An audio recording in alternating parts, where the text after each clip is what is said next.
சனி கேது சேர்க்கை துலாமில் இருந்தால் என்ன பலன்? பொதுவாக சேர்க்கைன்றது வந்து ஒரே நட்சத்திர பாதத்தில் 2 கிரகங்கள் இருந்தால் அது சேர்க்கை. அது நவாம்ச கட்டத்தில் பார்க்கணும், ராசி கட்டத்தில் பார்க்கக்கூடாது.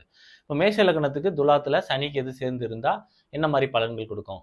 வரக்கூடிய மனைவி வந்து குறைபாடு உள்ள மனைவியாக இருப்பாங்க, பிரச்சனைகளுக்குரிய மனைவியாக இருக்கக்கூடிய அமைப்புகள் உண்டு. அதேமாரி ரிஷப லக்னத்துக்கு 6ஆம் வீடாக இருக்கிறதுனால அவருக்கு இந்த டஸ்ட்டு, இந்த வேஸ்ட்டு, இந்த மாதிரியான பொருட்கள், துர்நாற்றங்கள் மூலமாக அவருக்கு நோய் ஏற்படக்கூடிய அமைப்புகள் உண்டு. இதே வந்து மிதுன லக்னத்துக்கு 5ஆம் வீடாக இருக்கிறதுனால வெளியே வெளியே போயிட்டு வரும்போது அவருக்கு வந்து காதல் வயப்படக்கூடிய அமைப்புகள் இருக்கு.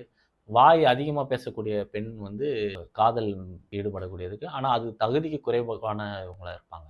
கடக லக்னத்துக்கு 4ஆம் வீடாக இருக்கிறதுனால வீடு, நிலம், வாகனங்கள் வந்து பார்த்தீங்கன்னா நிறைய வரக்கூடிய அமைப்புகள் உண்டு.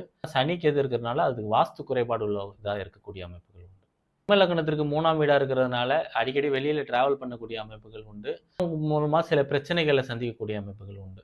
கன்னியா லக்னத்திற்கு 2ஆம் வீடாக இருக்கிறதுனால பணம் அந்த மாதிரி இதெல்லாம் வரும். ஆனால் வந்து கட்ட பஞ்சாயத்து பேசி பணம் சம்பாதிக்கிறது, ஏமாற்றி பணம் சம்பாதிக்கிறது, நான் பஞ்சாயத்து பண்ணுறேன்னு சொல்லிட்டு பணம் சம்பாதிக்கிறது, இந்த மாதிரிலாம் பண்ணக்கூடிய அமைப்புகள் உண்டு.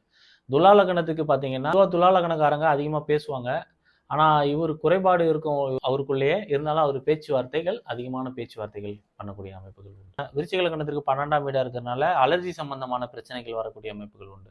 தனுசு லக்னத்திற்கு 11ஆம் வீடாக வர்றதுனால சனி கேது 11ல் இருக்கிறது இல்லையா, இப்போ நண்பர்கள் வந்து கிரிமினல் புத்தி உள்ள நண்பர்கள் அமையக்கூடிய அமைப்பு இருக்கு. மகர லக்னத்திற்கு 10ஆம் வீடாக இருக்கிறதுனால இவர் வந்து பார்த்தீங்கன்னா பிஆர்ஓ வேலைகள் பார்ப்பாரு. ரொம்ப லோ லெவலில் இருக்கவங்களுக்கு பிஆர்ஓ வேலை பார்ப்பாரு.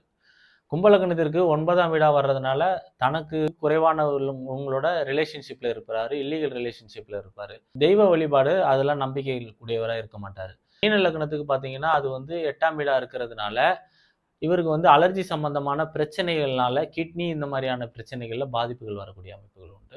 இந்த மாதிரி 12 லக்னத்திற்கும் அது 12 விதமான பலன்களை கொடுக்கும் சனி கேது ஒரு வீட்டில் இருந்தாலே. வீடியோ தொடர்ச்சியாக பாருங்கள், ஷேர் பண்ணுங்கள், சப்ஸ்கிரைப் பண்ணுங்கள். நன்றி, வணக்கம்.